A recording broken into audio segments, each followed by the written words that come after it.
सूर्योदय घोष शिविर 2022। घोष अर्थात नाद अर्थात ध्वनि, यह संसार के सृजन का साक्षी है। महानाद ओम से ही सृष्टि का जन्म हुआ है। पाश्चात्य वैज्ञानिक भी इस सिद्धांत को स्वीकार करने लगे हैं। शांति काल में घोष का प्रयोग सहयोग, संस्कार एवं सहोदर जैसे भाव के निर्माण के लिए किया जाता है। युद्ध में घोष का प्रयोग अपने सैनिकों का मनोबल बढ़ाने व दुश्मनों को मानसिक रूप से परास्त करने के लिए किया जाता है। महाभारत युद्ध में अर्जुन ने देवदत्त व भगवान श्री कृष्ण ने पांचजन्य शंख का ऐसा उद्घोष किया कि पूरी कौरव सेना हृदय विदीर्ण हो गई। राष्ट्रीय स्वयंसेवक संघ के शारीरिक विभाग का महत्वपूर्ण अंग है घोष। संघ में घोष का महत्व ठीक उसी प्रकार से है जैसे वीर के माथे पर तिलक।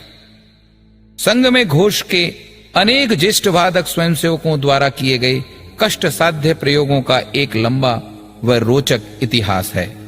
राष्ट्रीय स्वयंसेवक संघ की स्थापना सन 1925 में परम पूजनीय डॉक्टर केशवराव बलिराम हेडगेवार द्वारा की गई। प्रारंभ से ही संघ के स्वयंसेवक खेल खेलने, परेड करने व देशभक्ति गीतों का अभ्यास करते थे। हिंदू समाज के संगठन जैसे उदात्त लक्ष्य को लेकर डॉक्टर साहब ने संघ की शाखा प्रारंभ की। शाखाओं पर अनेक शारीरिक कार्यक्रमों के साथ परेड अर्थात संचलन का अभ्यास होता था। स्वयंसेवकों की दृढ़ इच्छा शक्ति, लगन व कर्तव्य परायणता से शारीरिक विभाग में घोष प्रारंभ हुआ। सर्वप्रथम सन 1927 के संचलन में स्वयंसेवकों द्वारा पणव अर्थात बास ड्रम व शंख अर्थात बिगुल का प्रयोग किया गया।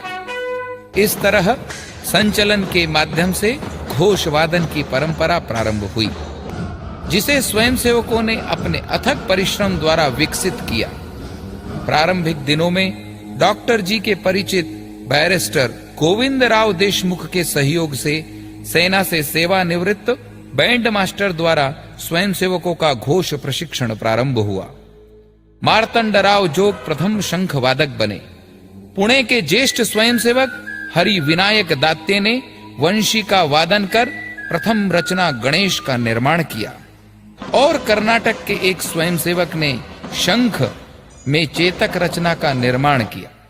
संघ के स्वयंसेवकों के द्वारा बनाई गई लगभग 40 रचनाओं को भारत के नौसेना दल ने भी अपने ब्रास बैंड पर बजाया है।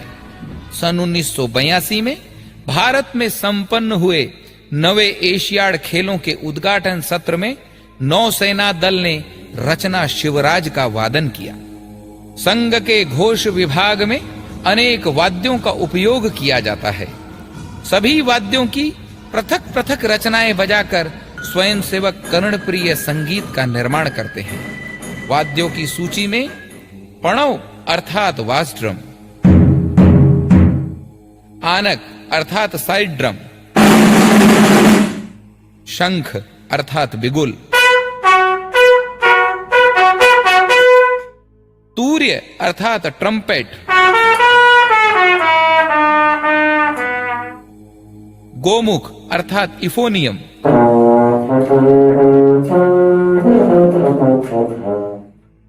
स्वरद अर्थात क्लारनेट,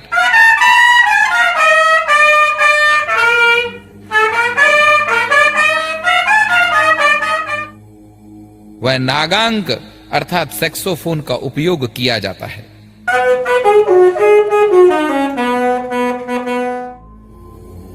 स्वयंसेवकों के प्रयत्न से प्रत्येक वाद्य में अनेक रचनाओं का निर्माण हुआ है।